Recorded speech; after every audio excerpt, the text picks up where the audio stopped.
Welcome to this explainer, where we're going to uncover how a deeply fragmented peninsula transformed into the world's very first global superpower. We're looking at one of the most remarkable and honestly, most rapid rises to power of any nation in human history. I mean, think about it. How exactly did a kingdom that didn't even formally exist in the late 15th century manage to dominate the entire globe for 400 years, only to eventually lose the whole shebang? Let's dive in. To really understand the sheer scale of this empire, you have to imagine a territory literally exploding from its modern footprint. Today, Spain controls roughly 195,000 square miles, mostly locked to the Iberian Peninsula. But at the dawn of the 19th century, Spain controlled a staggering 5 million square miles. We are talking about a massive, continuous stretch of land from California all the way down to the tip of Argentina, and even reaching all the way across the vast Pacific to the Philippines. So, to wrap our heads around this massive 400-year saga, we're going to break it down into 4 quick chapters. First, the birth of a superpower. Second, conquering the Americas. Third, the curse of wealth. And finally, the final collapse. All right, let's jump right into Chapter 1, Birth of a Superpower, a fragmented peninsula united. Because we actually begin our journey in the late 15th century, a time when a unified Spanish nation simply wasn't a thing yet. Picture the Iberian Peninsula back then not as a country, but as a patchwork of rival Christian kingdoms, mostly Castile and Aragon. For centuries, these guys have been slowly grinding away, winning back territory from Islamic invaders. But things changed in 1469 with the dynastic marriage of Queen Isabella of Castile and King Ferdinand of Aragon.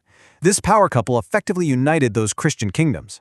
By 1491, they ousted the last remaining Muslim faction in Granada, finally securing their internal borders. And here's the crazy part. With their home front secure after centuries of fighting, they didn't take a breather. They immediately set their sights overseas.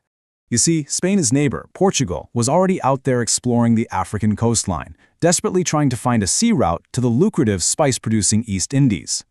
Eager to beat Portugal to the punch, Isabella and Ferdinand decided to back a Genoese sailor named Christopher Columbus. Columbus had this totally radical pitch: just sail westward, straight into the uncharted Atlantic to pop out in Asia. Portugal had actually already looked at his math and rejected it. But Spain took the ultimate gamble. On August 3, 1492, he set sail with 3 tiny ships, the Nina, the Pinta, and the Santa Maria. By October, he made landfall, accidentally stumbling onto the Americas and kicking off a chain reaction that would literally rewrite world history. Of course, finding all this new land meant Spain and Portugal were suddenly on a collision course. To avoid an immediate, all-out war, they needed a heavyweight mediator. Enter Pope Alexander VI. In 1494, he brokered the Treaty of Tordesillas, which was this incredibly audacious agreement that just divided the globe outside of Europe into 2 halves, one Spanish, one Portuguese. With the simple stroke of a pen, Spain believed they had just been handed virtually everything in the Americas. Which brings us to Part 2, Conquering the Americas and the Fall of Empires. Let's look at how that ambitious piece of paper turned into an era of rapid and honestly brutal conquest. So, the true centers of advanced Native American civilizations were on the mainland. In 1519, Conquistador Hernán Cortés lands on the Mexican coast and marches straight to Tenochtitlan, the massive, bustling capital of the Aztec Empire. The Aztecs, led by King Montezuma II, were initially cautious but welcoming. Cortés, however, immediately detained the king. Things turned incredibly ugly. Montezuma was killed, and Cortés was temporarily forced out. But the Spanish had unknowingly brought a weapon far more devastating than cannons: European diseases like smallpox. With absolutely no natural immunity, millions of native people perished in this horrific, unintentional biological warfare. Cortés eventually returned, teamed up with local factions who despised the Aztecs, and laid siege to the city. By 1521, the mighty Aztec civilization was effectively wiped out. Now here's an interesting contrast for you. While the fall of the Aztecs in Mexico was astonishingly swift, the conquest of the Incas, way up in the Andes Mountains of South America, was a completely different story. Francisco Pizarro kicked off this expedition in 1531, but the whole thing dragged on for years. Why? Well, the Inca Empire was far more decentralized and geographically spread out. On top of that, a messy quasi-civil war actually broke out among the Spanish themselves. Pizarro's faction was violently clashing with rival conquistadors. It was a prolonged, bloody mess, and Pizarro himself was eventually killed, though Spain did ultimately establish control and built the city of Lima. But Spain's ambition definitely didn't stop at the edge of the Americas. Following Ferdinand Magellan's famous circumnavigation of the globe, the Spanish realized there were highly valuable islands in Eastern Asia ripe for the taking. So they crossed the vast Pacific Ocean, conquered the northern island of Luzon, and established the city of Manila in 1571. They named the whole archipelago Las Islas Filipinas after King Philip II, securing a permanent, highly strategic foothold right in Asia.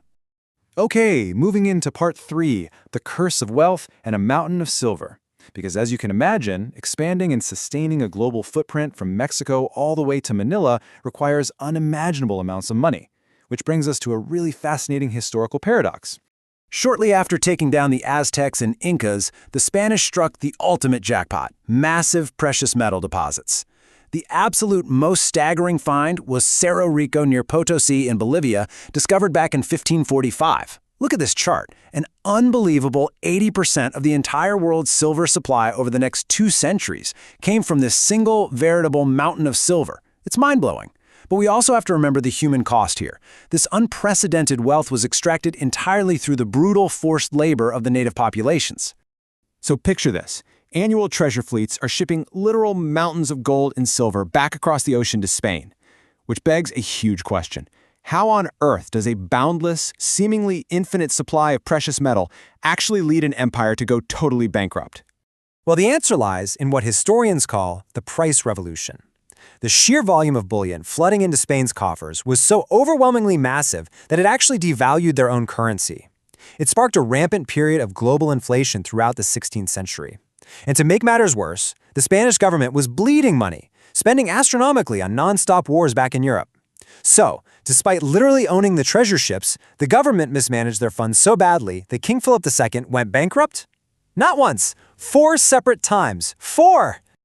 Meanwhile, across the Atlantic, colonial society was turning into a total powder keg. By the 18th century, a super strict social hierarchy was dictating everyday life. Right at the top, you had the peninsulares. These were the administrators and elites actually born in Spain. Just beneath them were the Creoles, people of entirely Spanish descent but born in the Americas. And then you had the mestizos, people of mixed Spanish and native heritage. The peninsulares hoarded all the real power, and this bred a deep, lingering resentment among the Creoles and mestizos. They increasingly looked at the situation and thought, you know what, we'd be a whole lot better off ruling ourselves without Madrid constantly breathing down our necks. All of this economic stagnation at home and social division in the colonies perfectly sets the stage for our 4th and final chapter: revolution and ruin. Now here is the real twist. The fatal blow to this massive overseas empire didn't actually start in the Americas. It came from right next door in Europe. In 1808, the French Emperor Napoleon Bonaparte invaded Spain, seized direct control, and just installed his own brother Joseph as king. This totally upended everything, creating a massive power vacuum. As far as the American colonies were concerned, the legitimate Spanish crown was gone, which gave colonial nationalists the absolute perfect excuse to finally rise up. That European chaos triggered a rapid, unstoppable domino effect across the Americas. Between 1808 and 1810, wars of independence exploded across South and Central America. The pro-Spanish royalists fought back hard, but revolutionary leaders pushed forward anyway. José de San Martín helped lock in Argentina's independence by 1816. Simón Bolívar waged this phenomenal, sweeping campaign to establish the independent state of Gran Colombia by 1819. And then the ultimate blow. By 1821, after 11 years of grueling intermittent warfare, the crown jewel itself, Mexico, officially left the Spanish Empire. So practically overnight, Spain's vast mainland territories were just gone.